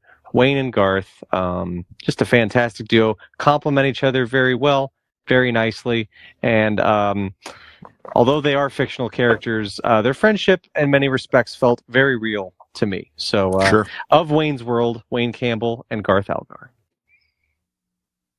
There you go. You just know that those, they never said it, but you just know they met in like elementary school. Sure. And you know, like the same band or something. And yeah, like Garth was kind of in the corner picking his nose or something, and Wayne goes over to kind of engage with him, and it kind of all starts there. Yeah. There's a cartoon I'd like to see. Is that I'm picturing like Little beginning. Kenny, but like about Wayne and Garth. Yes. Have you watched Little Kenny with I us? have, Like yeah. them from That'd be like, like a I'd little be all about animated it. cartoon series. I like that. Yeah. I bet it was at least pitched at some point. I'll bet. Sure. If not, yeah, it's been now. That would be cool. Right. That would be cool. Send us some money. I'll for reach it. out to Mike, my buddy Mike Myers. We'll talk. Okay. Good. Yeah. You can maybe stand. He's looking to do something. Maybe he's bored. Okay, I'm going with this probably on some of the lists anyway. At least in your guys' honorable mention, probably the first iconic superhero duo, arguably the most iconic of all time, Batman and Robin. Mm-hmm. Sure. There you go. Yeah. So absolutely. Dynamic duo. The dynamic duo, absolutely. So, kind of a weird relationship in some respects. I don't know. It's a little bit strange, but I don't know. But certainly A over rich the years, playboy asking an orphan to get in tights with him and run around the city at night. Yeah, nothing weird. Basically adopts him straight from the circus. Mm-hmm. Yeah. Yeah, the concept of the earlier Robin outfit is still really wild. Just bizarre, strangely bizarre. No. Underwear and elbow booties. You wear your underwear on the outside. Yeah. Justice. Did I get any pants? No. Why not? Don't need them. What? No. I don't. They'll just slow you down. Right. No, put on the goddamn Shakespeare tights. I remember. I think I hurt my think throat. and it's probably worth something. Actually, I'm pretty sure in the attic right now. I have the issue where Robin debuted in pants. I'm pretty sure I have that issue, and this was in the '90s. Really? Okay. it was like, wow, Robin has a normal looking outfit here, and it was like black and red, and he had the yellow cape, yellow and black cape. It's like, wow, Robin actually looks modern here for a change. But they kept that look for a long time. Well, imagine if like you'd put him in like, they draw him his first thing outlook, and you put him in like denim jeans. Yeah. But the Robin character has had interesting evolution, certainly with Nightwing as the original Robin growing up, becoming his own hero. Other versions of Robin, one being famously killed by the Joker and then coming back as the Red Hood. And then now it's Batman's own son, Damian Wayne, is now the current Robin, if I'm not mistaken. So, yeah. Hey. But anyway, interesting evolution, interesting character. And also probably I would say, of all the superhero memes that I could think of, could be the most famous meme of all time, with that Batman slapping Robin and the different sayings. That was an actual comic panel from years ago that someone took and certainly just took out the original. I can't remember what the original word said, but you can find it out there online. So there you go. For pants again. Yeah. The dynamic duo. Dean? Very good. All right. I'm going to move on to a comedy duo. Well, it's not one here. No, definitely not. This comedy duo rose to great heights, had many films together. They even fought mummies. Yes. These two are Abbott and Costello. Abbott! Abbott! Hey, Abbott! Abbott and Costello, I would watch them on Saturday mornings. They would come on before or after the Three Stooges. Man. And again, along with I wasn't exactly what you call the most popular kid. No. The other kids wanted to yeah, I know it's surprising. It's very surprising. So I found myself, investing my time and effort into, like I said before, stand-up comedy and comedy of other sorts. And part of that comedy was the old black and white shorts of like Three Stooges, Abbott and Costello. Man. And today I can put them on today and just sit there for hours and watch them. They hold up as a duo. They hold up as a team, and the comedy is timeless. So Abbott and Costello is next on my list. Yeah, they did play off. They did play well off each other. You're right. One of the earlier great comedy duos. You're correct. And I have a lot of those movies I mentioned before. I have some of those box sets with like The Creature from the Black Lagoon and The Mummy. Oh, really? All the movies. Some of those box sets. I have The Mummy, Dracula, Creature from the Black Lagoon. And if they had a version from the 50s with Abbott and Costello, that's in the same box sets as well. So I have a handful of those. Yeah, those are fun. Like you said, it's also good Saturday afternoon viewing. Maybe Absolutely. At some point relive like some Superhost memories, probably, Dean, when those were on. Yeah. Can I dress like Superhost? Sure. All right. Let's do it. Absolutely. I have a Superhost T-shirt with just the logo, actually, as a matter of fact. So. I am aware. I mean, yes. Yep. I was told this. I'll wear that with just the briefs, like Robin. There you go. Chuck Taylor's. And I think we're on to something. Superhost used to wear. Yeah. I think we're on to something. Yeah. Make it a nice afternoon. Nick? Yes. Well, there may be, if you're listening right now, there may be many of our duos that you're familiar with, maybe some that you're not as familiar with. But allow me to lay out one, no matter who you are, where you're listening, a duo that you will be very familiar with. Yourself, the listener, and your brand new electric bike. Now, where would you find such a wonderful product to start this new duo? Look no further than our friends located in Carrollton, Ohio, RPM Bike Shop. That's right. All you have to do is, if you're on Facebook, go to the search bar, type in RPM Bike Shop, or go to their website. That's rpmbikeshop.com to see the fantastical electric bike selection that they have to offer you. If you don't believe me or take my word for it, give them a call yourself. That's right. Drop them a line, 330-808-7792, to be one half of your brand new perfect duo with your brand new electric bike from RPM Bike Shop.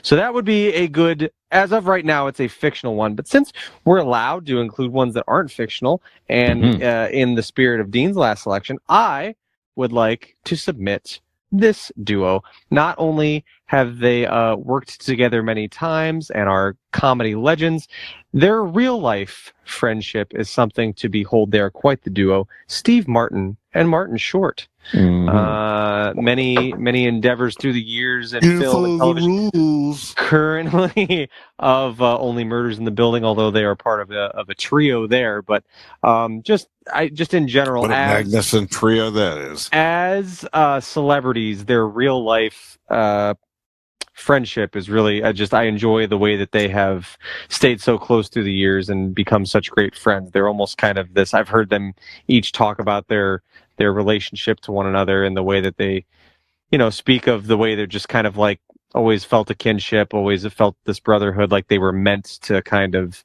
meet each other and work together. And it's very cool to see evolve over the years as well. So Steve Martin and Martin Short. Brian. Excellent. One of my very first comedy duos, mentioned earlier on the show in a different capacity that I will not go back into, but Bert and Ernie from Sesame Street. So always loved those characters on the show. And I was a huge Sesame Street kid growing up. So I watched it probably every single day when I was home before, it was summer times or before I went to school, whatever. But just an avid watcher of Sesame Street. Loved many of those characters. And Bert and Ernie were always two of my favorites. It may or may not remember, Ernie actually had a top 40 single back in the 70s with, you remember the Rubber Ducky song? Say Ernie was the top. Actually made the top 40 singles at the time in the early 70s. So Bert and Ernie, one of my favorite duos of all time. Very nice. All right. My final selection here in my top 5. Since you did Han and Chewie, I'm going to go with the coolest duo, the most chill duo. You're gonna ride around, you're gonna get high. These motherfuckers are Cheech and Chong. Yeah, very good. I mean, talk about iconic as the idea that it's almost like Hulk Hogan, right? Like your grandmother could care less about professional wrestling, doesn't know professional wrestling, but if you said, "Oh, Hulk Hogan," you know who that is. If you're not into weed culture, you're not into even movies. If you go Cheech and Chong, grandma's gonna go, I know who that is. Right. Culturally iconic. Exactly. Everybody knows them. Good or bad. If you have been caught smoking weed at one time or another, somebody's going to call you Cheech or Chong. So with the icons that they both are, and together, and luckily and thankfully they're back together as older gentlemen. They're out on the road doing live shows throughout the country. Had some health scares, some legal issues, but all it's put behind them, and they're back on the road together as Cheech and Chong. Cheech Marin and Tommy Chong are last on my duo list. Very good. Those movies were on cable back when I was probably too young to be watching them. I didn't understand. I had an idea of sort of what was going on. Excuse me, like you're smoking something that makes you It's clearly a drug, and da da da da. But I did used to enjoy their movies as a kid. Didn't understand maybe 3/4 of the movie, but a lot of fun. So yeah, definitely. I haven't watched those movies, man, a long time. They're so that'd be good. that'd be another fun one to go back and revisit some of those. Yeah, yeah. That could be a decent backyard movie. Absolutely. Yeah, And the Cheech and Chong Christmas song when they're talking about the story of Santa Claus.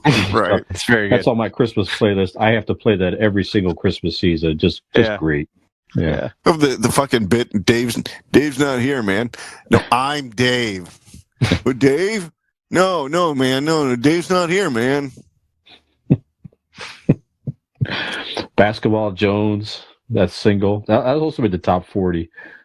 Basketball stuff. Jones. Yeah, go back and listen to that. It's pretty good. All right. Anyway, yeah, funny. Very good. For my final selection, I've got two. One, whichever one I don't use will be in my honorable mention, but this one's got a soft spot for me. It has an Ernie involved in it as well, and it's Ernie, my best friend, and myself. For those that don't know, Ernie is Megan's cat, although sometimes he feels like he's my cat. This is bullshit. I go This and I'll sit for him. And bullshit. Ernie and I have the best time. We play together. We have meals together. We listen to music together. We day drink together. We solve mysteries together. There's just How dare nothing you? that we don't do. We count all of Ernie's toes and we just lay around and just, pal around. We have a great time. You know he what? purrs. He sits on my lap. So Ernie and I are just a very, very Should be non-fictional duo. Cut his mic. Cut his mic. This Ernie and I is best of friends, great duo, all-timer for sure. No question. Undisputed. Never lost. Nick and Ernie. Yeah, there you Forever. go. Yep. all right. Yeah. There you go. Do you guys have any honorable mentions? I do. I Okay. do. I sure do. Okay. I got one. Dean and Nick's mom. Go ahead. Here it comes. Ready? No, me and your dad. We fuck a lot.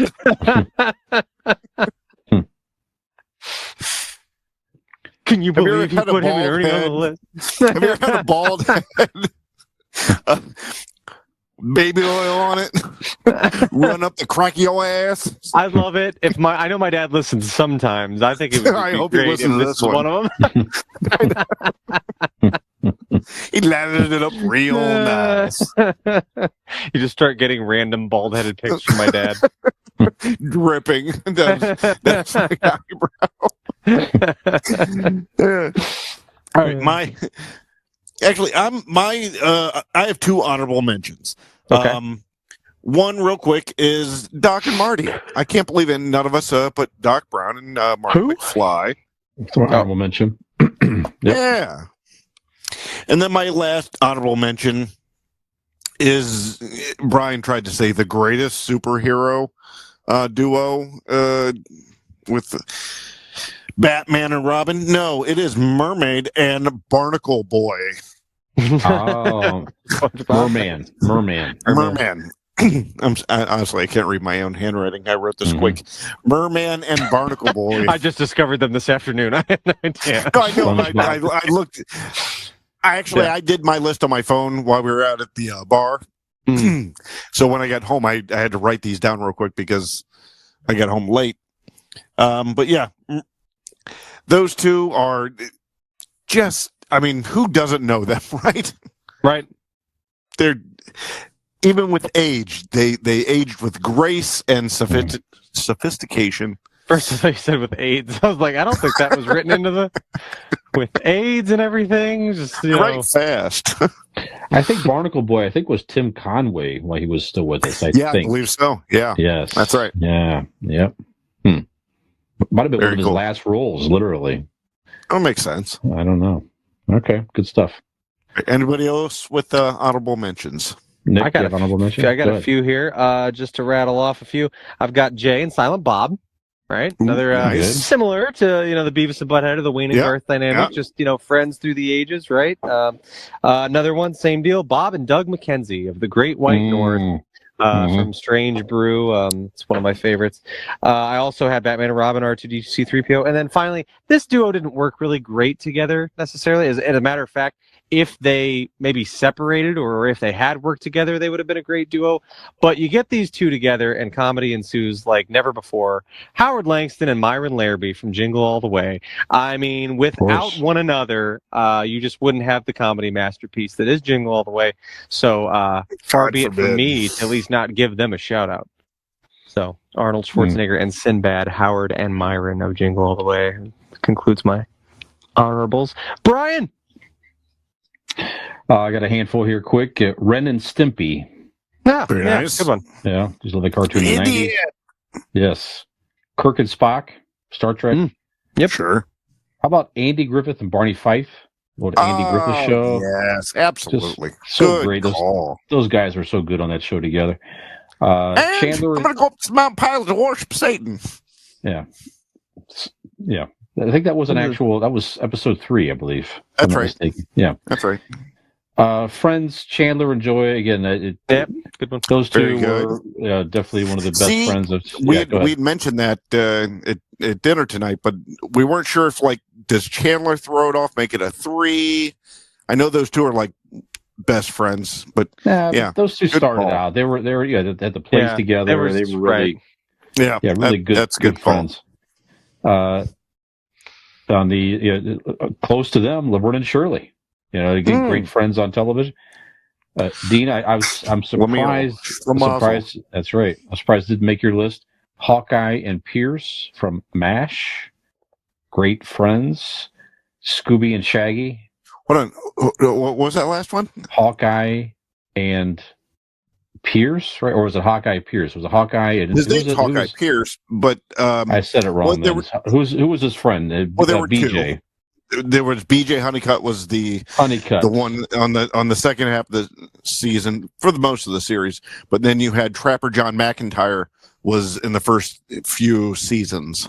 Okay, Hawkeye and BJ Honeycutt. Yeah, those two guys. Both are acceptable. Yeah. Yeah. The Scooby and Shaggy, Tom and Jerry, SpongeBob and Patrick, Wayne and Garth. I had that, Nick. Brian and Stewie, Family Guy. Yeah, sure. Yep.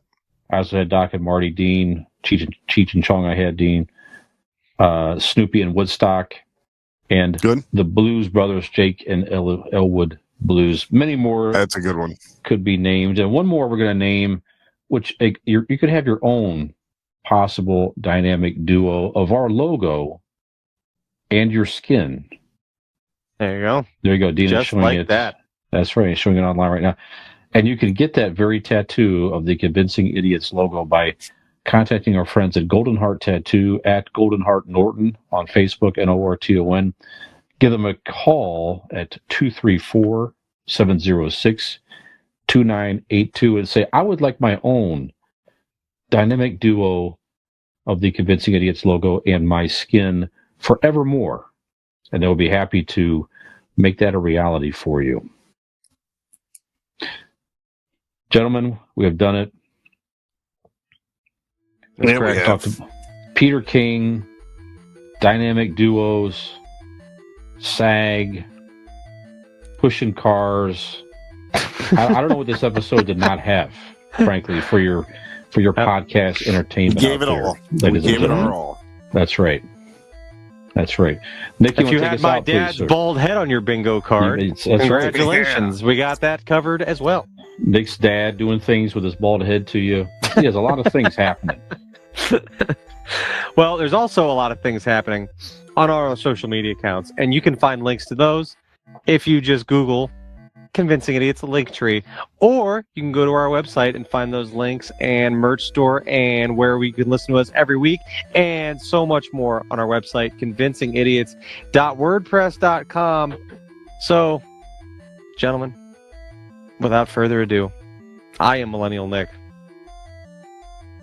Oh, I'm the Zennial Dean. Gen X Brian. Have we convinced you to make this podcast part of your routine, making us the greatest duo with your ears of all time? Next time on Convincing Idiots, more fun shit. It didn't even make fucking sense. It kind of didn't. It did part of the way through. You got what I'm saying. So the duo I'm referring to would be your ears, and then the other half is our podcast. You see? So then together, it's a duo. You join us in making that happen. I'm very tired. I pushed a car a long way the other day. I'm very tired. I get it. Convincing idiots. Hey, did you like that video? You know you did, and we know you did. So stop screwing around and go like that video, subscribe to our channel, and join us for some more.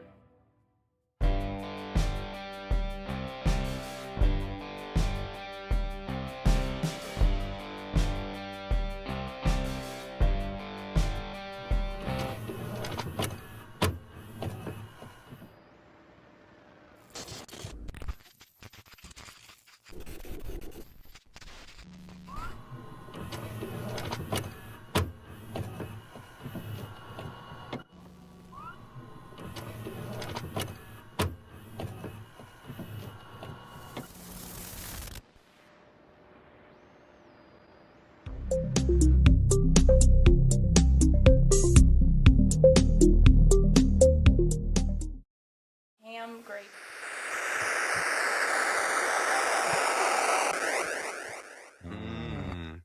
Thank you so much for checking us out this week.